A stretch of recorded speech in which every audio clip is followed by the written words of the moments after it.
नमस्कार, मैं वंदना अग्रवाल और आप देख रहे हैं राइट इंडिया न्यूज़ चैनल। इस वक्त हम मौजूद हैं मोड वन वार्ड 96S में और हमारे साथ मौजूद हैं डॉक्टर वीके जैन जी, जो कि आम आदमी पार्टी के पूर्वांचल शक्ति दक्षिण दिल्ली लोकसभा उपाध्यक्ष तथा साथ ही रिटायर्ड अर्थशास्त्र प्रवक्ता भी हैं।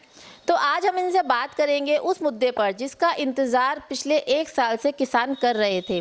जी हाँ, किसानों पर जो कानून लगाए गए थे, 3 काले कानून, आज वो वापस ले लिए गए हैं। तो इसी विषय पर आज हम डॉक्टर वीके जैन जी से बातचीत करते हैं। तो सर, पहले तो बहुत बहुत स्वागत है आपका राइट इंडिया न्यूज़ चैनल में। थैंक यू, बहुत बहुत धन्यवाद आपका। सर, आज जो ये 3 कानून जो किसानों के ऊपर लगाए गए थे, कृषि कानून जो थे, जैसे काले कानून के नाम से भी इतिहास में जो लिखे गए हैं, उनको वापस ले लिया गया। तो आपको क्या लगता है, ये कोई मास्टर स्ट्रोक है या चुनावी मजबूरी है? देखिए, सबसे पहले तो मैं आदरणीय प्रधानमंत्री जी का बहुत बहुत जो है धन्यवाद करूंगा कि देर आए दुरुस्त आए। कम से कम उन्होंने जो 3 काले कानून थे उनको वापस लेने की जो है अपनी तरफ से घोषणा की, या प्रक्रिया जो है शुरू करने का वायदा किया। और साथ ही साथ मैं उन सारे विपक्षी पार्टियों का और देश की उन तमाम जनता का तथा साथ ही साथ उन सब बुद्धिजीवियों का, उन वकीलों का, सबका धन्यवाद करना चाहूँगा जो इस देश के सबसे बड़े स्वतंत्र भारत के सबसे बड़े आंदोलन में जो किसानों ने आंदोलन किया उसमें वो उनके साथ खड़े रहे। और उनकी भर्त्सना भी करूँगा जो उनकी निंदा में सबसे आगे रहे, जिन्होंने उन्हें डिमोरलाइज करने का हर प्रयास किया। और मोदी जी ने जो ये काम किया है, अब इस पर मुझे ये सोचना है कि कहीं ये ऐसा तो नहीं है चुनावी मुद्दा हो, क्योंकि उत्तर प्रदेश में भी चुनाव है, उत्तराखंड में भी चुनाव है, पंजाब में भी चुनाव है, 5 स्टेट में चुनाव होने जा रहे हैं। और ये निश्चित है भारतीय जनता पार्टी की यहाँ स्थिति अब कमज़ोर हो रही है, इसलिए ये चुनावी मुद्दा भी हो सकता है कि एंड टाइम पर ऐसा हृदय परिवर्तन जो चुनाव से पहले हुआ है ये संदेह पैदा करता है। ऐसी कौन सी अंतरात्मा जाग गई जो चुनाव से पूर्व ही हमारे माननीय प्रधानमंत्री जी ने इस तरह की घोषणा की, इसमें मुझे कुछ संदेह जरूर है।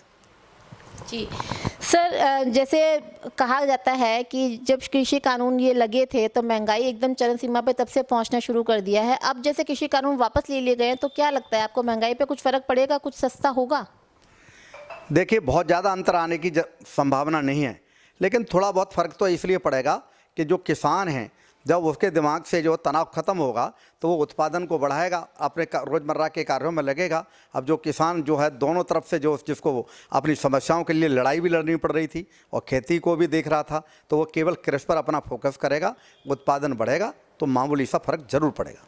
सर, इस किसान आंदोलन में करीब 700 किसान शहीद हुए। मोदी जी ने कानून वापस लेने की घोषणा करी तो कहीं भी उन 700 शहीद जो किसान हुए थे उनका जिक्र कहीं नहीं आया, उनके लिए कोई राहत का ऐलान नहीं किया गया। आप इसके बारे में क्या कहेंगे?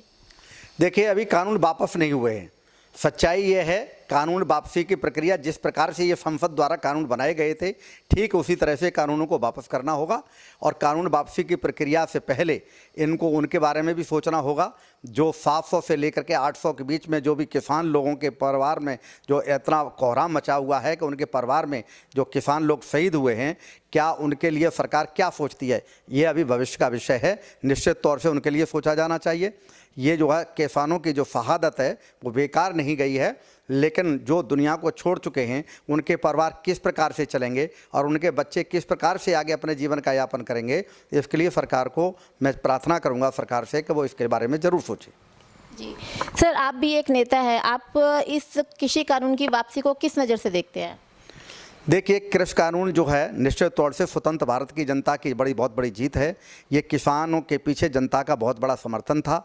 साथ ही साथ मैं आपको एक बात बता देना चाहता हूँ कि ये सरकार की कुछ मजबूरी है। जब ये लगा इनको, भारतीय जनता पार्टी को और उनके जो है संगठन के मित्रों को, एनडीए के लोगों को, कि ये जो सरकार जो है जो फैसला अगर उचित समय पर नहीं लेती है तो किसान लोग नाराज़ होंगे और वो हमारे खिलाफ वोट कर सकते हैं, जिससे हमारी उत्तराखंड में, उत्तर प्रदेश में, पंजाब में तो पहले से ही सरकार नहीं है, यहाँ सरकार नहीं आएगी, तो हमारा जो है केंद्र में दोबारा से सरकार बनाना 2024 में मुश्किल होगा।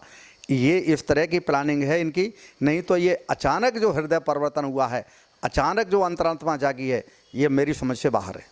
सर, आज प्रकाश पर्व है, इस मौके पर आप जनता को क्या संदेश देना चाहेंगे?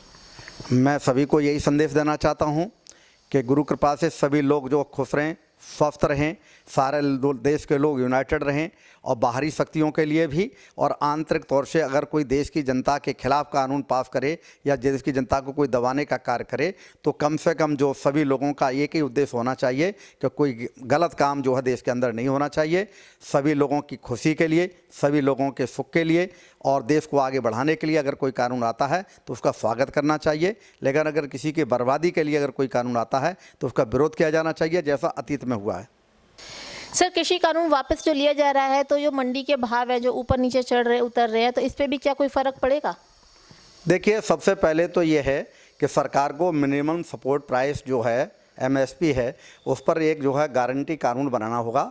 कम से कम किसान को MSP पे जो बहुत दिनों से उनकी मांग चली आ रही है कि न्यूनतम समर्थन मूल्य उन्हें मिले और इस बात की गारंटी हो और उससे कम मूल्य पर देश का कोई भी व्यक्ति उनके उत्पाद को न खरीद सके, ये कानून लाना होगा। और उसके बाद जो है निश्चित तौर से जो है ये है कि मूल्यों पर फ़र्क पड़ेगा। जब ये कानून बनेगा तो किसान की जो कीमतें हैं वो किसान को उचित मूल्य मिलेगा और उससे जो है कीमत कम पर कोई चीज़ नहीं खरीदी जा सकेगी, जिससे देश में जो है समान मूल्य जो है सभी जगह रहेंगे और मूल्यों में समानता आने की संभावना रहेगी। और निश्चित तौर से जो है देश में जब चारों तरफ से खुशहाली होगी तो देश भी आगे बढ़ेगा। ये थे हमारे साथ डॉक्टर वीके जैन जी, जिन्होंने अपने मत रखे कि कृषि कानून को वापस लेने पर, लेकिन इनका भी ऐसा ही कहना है कि जब तक मोदी जी सरकार द्वारा कुछ भी कार्रवाई लिखित में नहीं होगी तब तक इस चीज़ पर पूरी तरह से खुशियां नहीं मनाई जा सकती हैं। अब ये बहुत बड़ा सवाल खड़ा होता है कि केंद्र सरकार, बीजेपी सरकार कब तक कृषि कानून जो उन्होंने वापस लिए हैं उसकी कार्रवाई लिखित में करती है। तब तक के लिए बने रहिए हमारे साथ राइट इंडिया न्यूज़ में। धन्यवाद। इस वीडियो को लाइक करें, हमारे चैनल को सब्सक्राइब कर बेल आइकन जरूर प्रेस करें। हमारी न्यू वीडियो